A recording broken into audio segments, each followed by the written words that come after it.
This is Deepika. Welcome to Jaitra entertainments. Telugu చిత్ర పరిశ్రమలో young man అనగానే గుర్తొచ్చే హీరో రాజశేఖర్.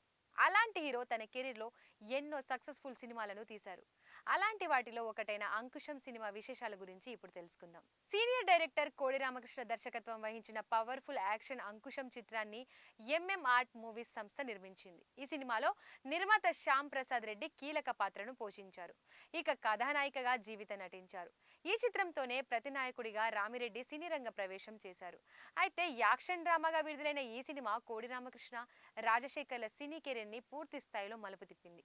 రాజశేఖర్ తన చిత్రంలో ముక్కు మీద కోపం ఉన్న పోలీస్ ఆఫీసర్ గా నటించారు. ఈ మూవీలో రాజశేఖర్ చూపించిన ఉగ్రావతారం ఇంకే సినిమాలోనూ చూపించలేదు. అందుకే ఈ చిత్రం విడుదల తర్వాత రాజశేఖర్ కి యంగ్ మ్యాన్ గా పేరొచ్చింది. ఇక ఈ సినిమా సంగీతం విషయానికి వస్తే మ్యూజిక్ డైరెక్టర్ సత్యం స్వరపరిచిన సాంగ్స్ సందర్భోచితంగా సాగుతూ సినిమాను మరింత ఆసక్తికరంగా మార్చాయి. అన్ని పాటల్లోకెల్లా ఇది చెరగని ప్రేమకు శ్రీకారం, ఇది మమతల మేడకు ప్రాకారం అని ఎస్పి బాలసుబ్రహ్మణ్యం, ఎస్ జానకి పాడిన పాట ప్రేక్షకులను బాగా ఆకట్టుకుంది.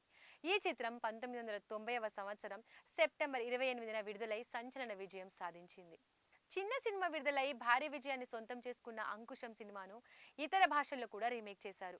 అవి కూడా సూపర్ డూపర్ హిట్ అయ్యాయి. ఈ చిత్రంలో విలన్ పాత్రలో అతి భయంకరంగా నటించిన రామిరెడ్డి నంది అవార్డు గెలుచుకున్నారు. అలాగే ఈ సినిమా కథకు కూడా నంది పురస్కారం లభించింది. అందుకే ఇదే కథతో మెగాస్టార్ చిరంజీవి బాలీవుడ్ లో ప్రతిబంధ్ టైటిల్ తో ఆరంగేట్రం చేశారు. చిరంజీవి కథానాయకుడిగా మంచి ఫామ్ లో ఉన్న తరుణంలోనే హిందీలోకి వెళ్లాలనుకున్నారు. అన్ని కథలను పరిశీలించి చివరకు తెలుగులో డాక్టర్ రాజశేఖర్ నటించిన అంకుశం సినిమాను ప్రతిబంధ్ పేరుతో రీమేక్ చేశారు. హీరోయిన్ గా జూహీ చావ్లా నటించింది. అల్లు అరవింద్ నిర్మించగా రవిరాజా పినిశెట్టి దర్శకత్వం వహించారు. రామిరెడ్డి విలన్ గా నటించారు. హిందీలో కూడా ఈ సినిమా పర్వాలేదనిపించుకుంది. ఆ తర్వాత గ్యాంగ్ లీడర్ సినిమాను ఆస్కా గూండా రాజ్ పేరుతో రీమేక్ చేశారు. దీనికి కూడా రవిరాజా పినిశెట్టి దర్శకుడు. అయితే హిందీలో ఈ సినిమా ఫ్లాప్ అయింది.